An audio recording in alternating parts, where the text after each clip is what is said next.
Hey, thanks for tuning into the third rail. This is just a quick video.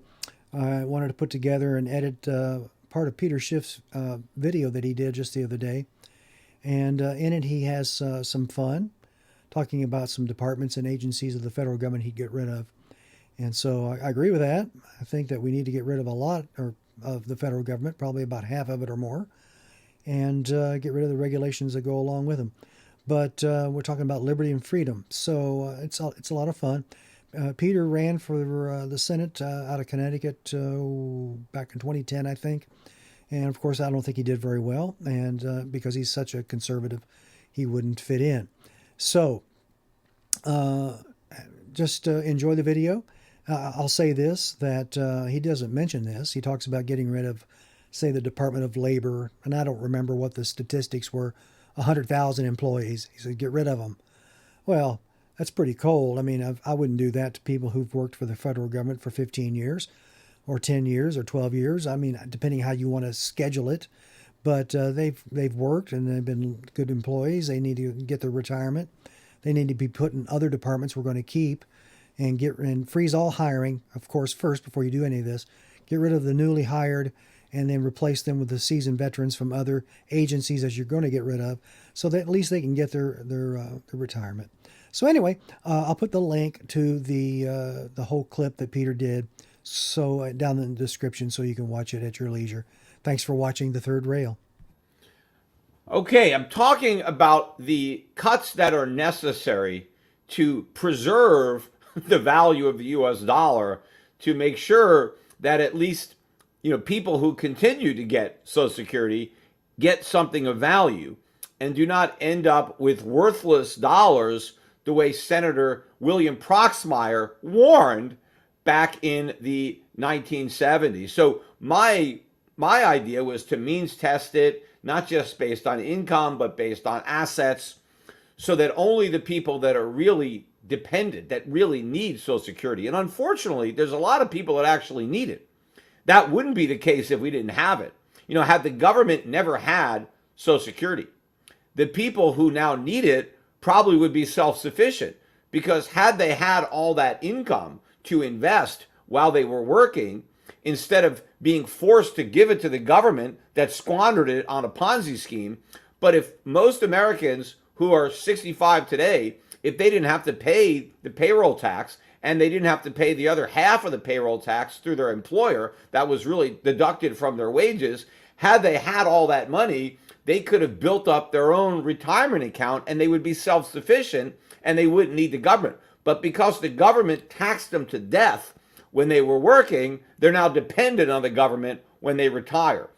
But for the people who don't need Social Security, they shouldn't get it. They shouldn't get a nickel of it. We have to eliminate it. And then even the people who need it, unfortunately, they probably can't get as much as they were promised. But I'd like to be able to give them something. But at the same time, I'd like to let the current generation off the hook and get rid of the payroll tax entirely. But that's a topic for another podcast, and I really don't want to get into that one today. I just want to talk about spending. But the other point I wanted to make, based on looking at the comments from last podcast, is what else do I want to cut? Like, the only thing I want to do is take away Social Security and Medicare. Oh, no.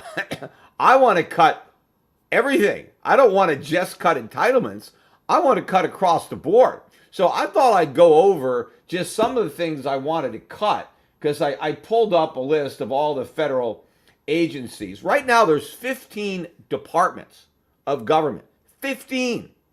I'd like to get rid of 10 of them. I'd like to basically narrow it down so that we only have 5 departments left in government. And basically, I'm going to look them up. I got them here on the internet. So we have the State Department, which was established in 1789. I'm willing to keep that, right? State Department's been around since 1789. George Washington, Thomas Jefferson, they approved of the State Department. So who am I to argue? We're going to keep the State Department.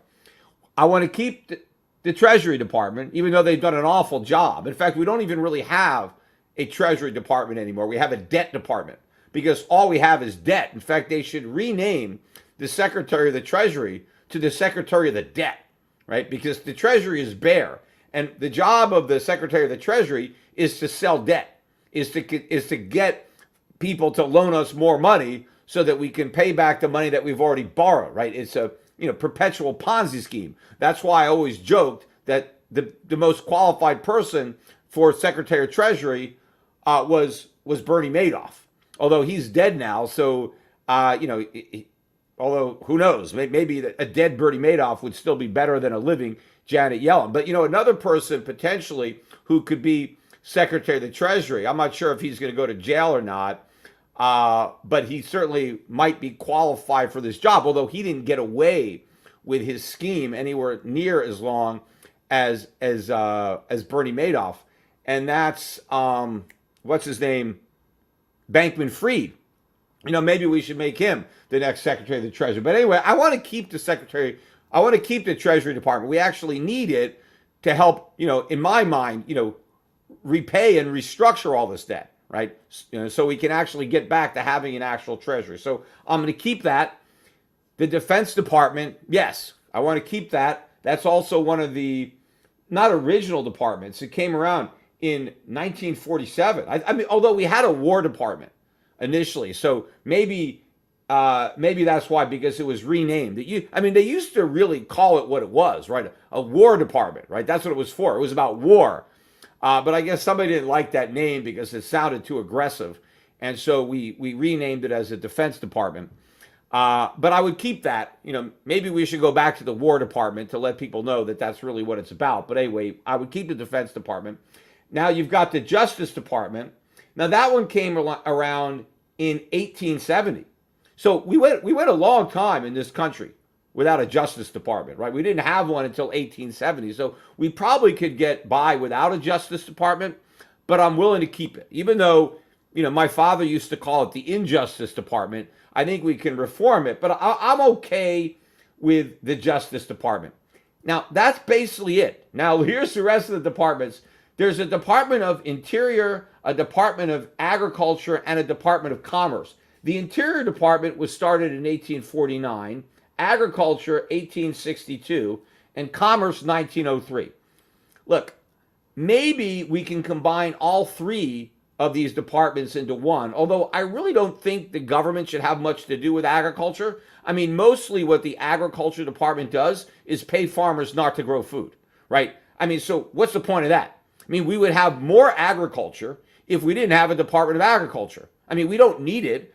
Farmers can farm without having to coordinate it through the government. So to the extent that we took some of the Department of Agriculture's, policies and implement them through the Interior, it would be a very slimmed down version. And the same thing with Commerce. Commerce, that's about the Interior.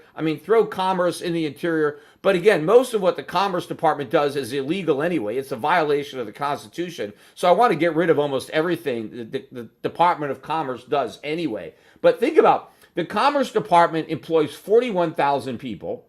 The Department of Agriculture employs 100,000 people. And the Department of the Interior employs 70,000 people. I pretty much want to get rid of almost everybody there. I think we can handle it, the whole thing, maybe 100 people, based on what I think they should do. Most of these jobs are going to get eliminated. Same thing, even though I said we should keep the Justice Department, I don't think we need 113,000 employees. And by the way, the Defense Department employs better than 3 million people. Right? I don't think we need to have a standing army anywhere near that big. In fact, I'd like to get rid of the troops from places like Europe. We got a lot of American troops still here in Europe. The world wars are over. The Cold War is gone. We're trying to resurrect it somehow. But obviously, we don't need this big a standing army. So I would make some cuts there. But I want to get rid of these departments.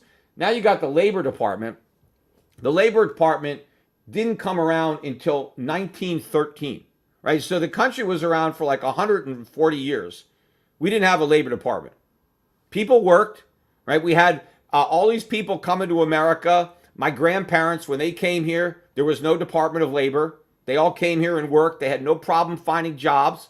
You had all the immigrants coming to America by the tens of millions, 1880, 1890, 1900. right? All these factories were being set up. We were transforming the economy from an agricultural, agrarian economy to an industrial economy, right? All these jobs were changing. There was no Department of Labor. Get rid of it, and the 15,000 people that are working there.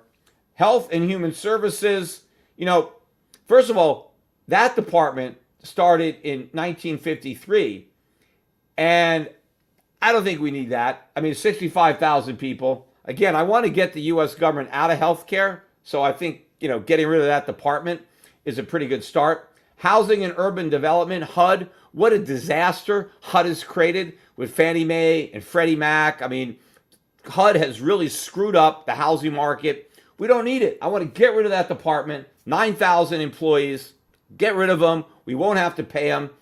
We don't need the government to get involved in housing. The government's not building the houses. All they're doing is making it more expensive for the private sector to build those houses. They're getting in the way. They're doing a lot of harm. And we didn't even have a Department of Housing and Urban Development until 1965, right? So we had all sorts of housing in this country before 1965. We had really developed the urban areas, and we did it without a Department of Housing and Urban Development. We don't need it. Get rid of it. We're broke. We can't afford it. I got a commercial. We'll be right back, and I'm going to talk about some more government agencies that I want to get rid of. The long list of U.S. departments that I want to eliminate to save money, right? But it's a twofer, because not only do we get to save money by getting rid of all these departments and all their employees, including the cabinet members. Remember, the president's cabinet consists of the heads of all these various departments. So if I had my way, the department would be whittled down to just 5 people, right? I want to get rid of, 75% of these government departments. So the next on the hit list is the Transportation Department. Now, this Transportation Department was established in 1967, right? So the country had almost been around for 200 years by 1967. Don't you think we had transportation systems before 1967? We had plenty of roads, we had trains, we had planes. I mean, we had a very intricate transportation system. We probably have had a better railway system than the one we have now, probably, although it really started to deteriorate around earlier, but we probably had a better rail system back then. But I would argue that our transportation systems were probably better, and they would be even better still had we never made the mistake of setting up a Department of Transportation, right? The Transportation Department is probably making transportation more difficult and more expensive. So what do we need it for? We don't. And again, there's nothing in the Constitution that says the federal government should do anything with respect to transportation or healthcare or labor or any of these things, where we now have entire departments dedicated for stuff that the U.S. government constitutionally has no authority to be involved in. So let's get rid of the Department of Transportation. That's 55,000 jobs that we can eliminate. Now, again, I'm not heartless. Hey, I want to fire these 55,000 people. No, I want to free them up to actually do something productive. I want to get them off the taxpayers' dole, because all these government workers, the taxpayers have to pay their salaries. We're broke. We don't want to pay their salaries. But the problem is, a lot of these government workers are not making our lives better.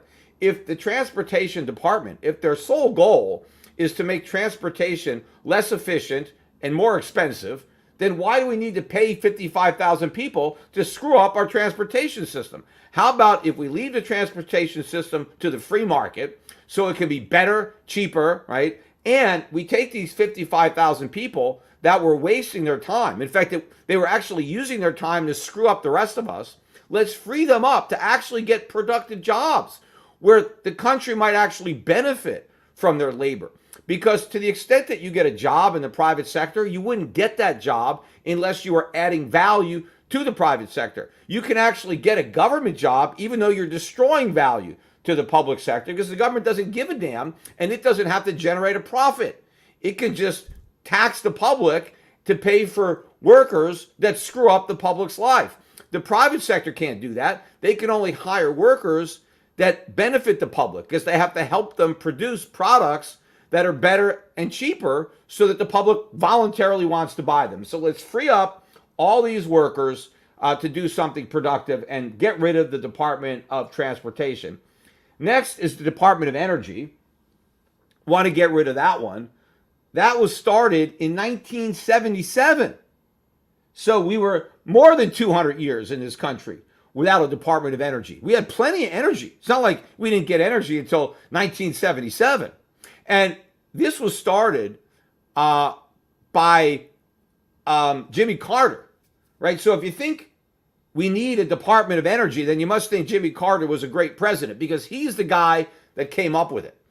And why did they come up with the Department of Energy? Well, because of the Arab oil embargo. And they said we need to be less dependent on foreign oil. Well, you know, we're actually more dependent on it now than we were back then. So we've actually achieved the opposite of the goal of the Department of Energy. And by the way, the Department of Energy doesn't produce a single barrel of oil, right? We don't have more energy because we have a Department of Energy. If anything, we have less. So let's get rid of it. In fact, when Ronald Reagan campaigned in 1980, one of his platforms was eliminating the Department of Energy. Well, let's keep that campaign promise. Reagan wasn't able to keep it, but I'd like to. And so let's get rid of the Department of Energy, free up another 10,000 government workers to get honest jobs, and let's have more energy, right? So we save money and we get more energy, right? What could be better? The next, the Department of Education. Now, the Department of Education used to be part, I think, of Health, Human Services, Education. I mean, it was part of another agency, or they broke it apart and they made it its own department in 1979. Let's get rid of that department. Complete waste of money. 4,200 jobs. The Department of Education doesn't educate anybody. In fact, it screws up the education for just about everybody. It's a complete waste of money. There's nothing in the Constitution that says the federal government should have any role in education, let alone an entire department dedicated to screwing up education. So let's get rid of it. And by the way, look at how expensive education is right now, thanks to the Department of Education. Before we had the government involvement in education, which started before they devoted an entire department to education, education was cheap. I mean, it wasn't. And you know, if you graduated from high school, that meant something. I mean, hardly anybody needed a college degree. I mean, if you wanted to be a doctor or a lawyer, you went to college. But for pretty much any other white-collar job, a high school degree pretty much was all you needed. Now, a high school degree is worthless. In fact, a college degree is practically worthless, even though it costs like hundreds of thousands of dollars to get one. I mean, only the government could take something like a college degree, render it worthless, but at the same time, make it so expensive. Right? Because now, I mean, what are you going to do with a college degree? Everybody's got one. You got to go to get a master's degree. You got to get, you know, a doctorate to actually stand out now when everybody and their brother has a college degree. And they have all kinds of Mickey Mouse majors now. You don't even really need to know much to get a college degree. They just hand them out like popcorn. But all this is the Department of Education. So it's been a complete waste. It's helped destroy American education. We were a much better educated nation before we had a Department of Education, and we didn't spend nearly as much money or waste nearly as much money on an educational bureaucracy. So get rid of the Department of Education.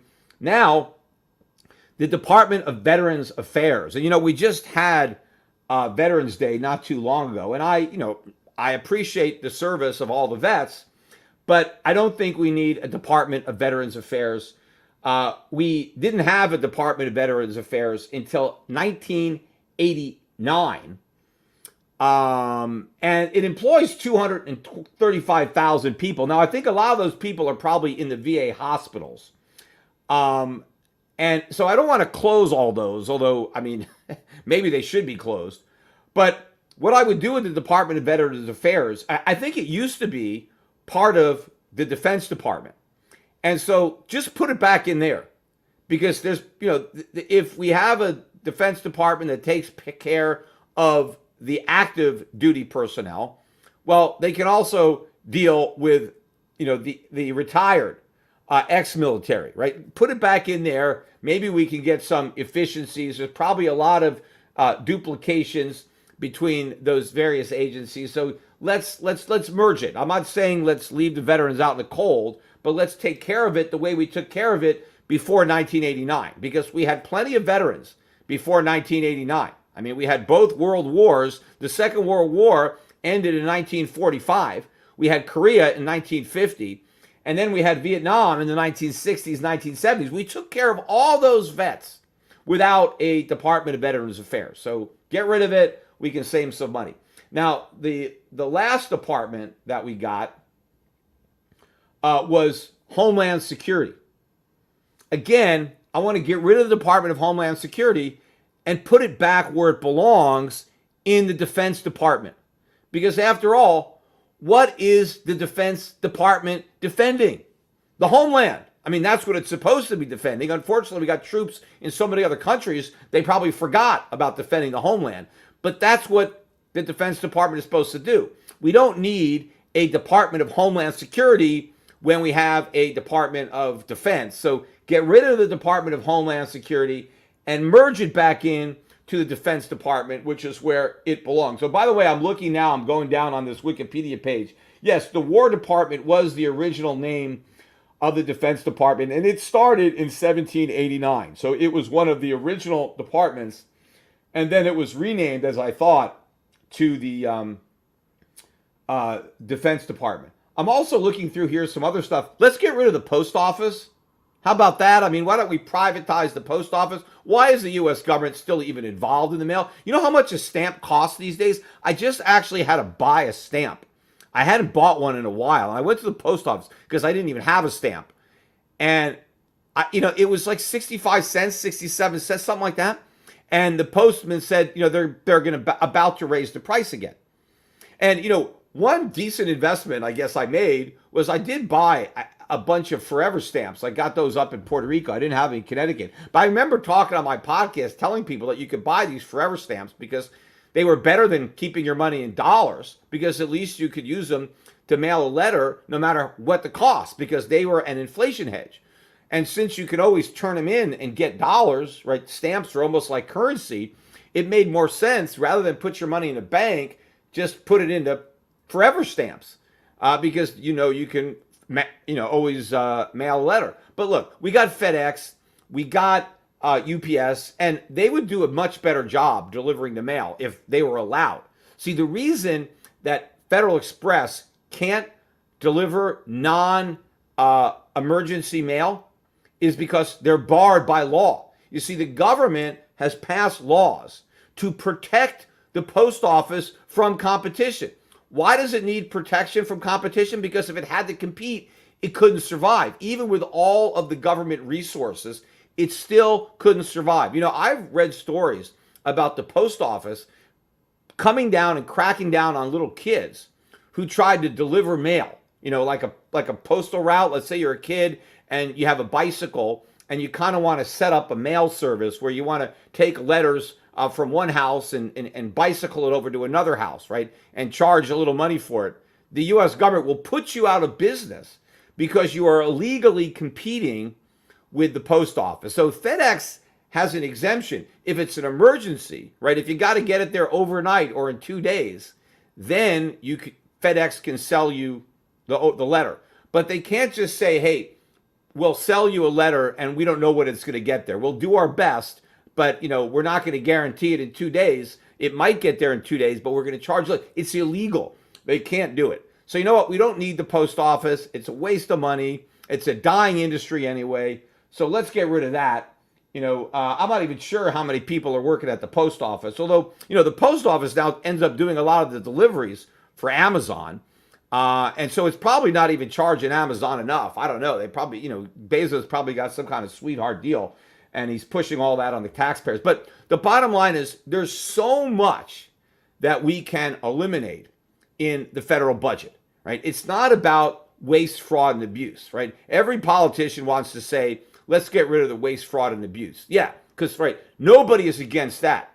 The problem is they can't even get rid of that because one person's waste, fraud, and abuse is somebody else's pork that they need to get reelected. But we can't just say we're going to get rid of waste, fraud, and abuse. We got to say that, we're going to cut the meat, not just the fat. We got to cut the meat out of the budget, entitlements, and all this other stuff. Anyway, a couple of other topics that I wanted to mention for today, and I'm jotted down here. One more thing I would like to eliminate too, which is part of the Defense Department, and that is the Space Force that was conceived by Donald Trump, which I was making a lot of fun of when we launched the Space Force. Look, we already have or had 4 branches of the Defense Department. You got the Army, you got the Navy, you got the Marines, and you got the Coast Guard. I'd already think that we could take the Coast Guard and combine it with the Navy. I mean, that would probably save some money. So I would be in favor of that. Let's take the Coast Guard and the Navy and put them together because, the Navy is about boats. The Coast Guard is about boats, right? You're protecting the coast. What's the Navy for? To protect the coast. So let's just make one branch. That's got to save some money. And what do we need a Space Force for? We got an Air Force, right? Flying stuff, space, Air Force. Air Force can cover the Space Force. We don't need a whole new department of the military to deal with space wars. Because first of all, there are no wars in space. There are no aliens, right? We're not fighting other planets. So all the wars are here on Earth, right? Now, to the extent that some of the earthly battles will be fought through space, okay, we don't need a Space Force for that, right? So let's just go back to the Air Force. So again, there are a lot of ways you got to go through this thing strategically because the country is broke. We've spent so much money. Why did we spend so much money? Because we could. Because nobody gave a damn. Because we can keep on going into debt and it didn't seem to have any negative consequences. We kept raising the debt ceiling. Nobody complained. Bigger and bigger deficits. And so the politicians just believed like we can do whatever we want. It's like little children that are spoiled because they've never heard the word no. Anything they ask for, they get it. And so they ask for more and more and more. And somebody has got to impose some discipline. Unfortunately, eventually, it's going to be our creditors that are going to do it when we have a sovereign debt crisis and a U.S. currency crisis.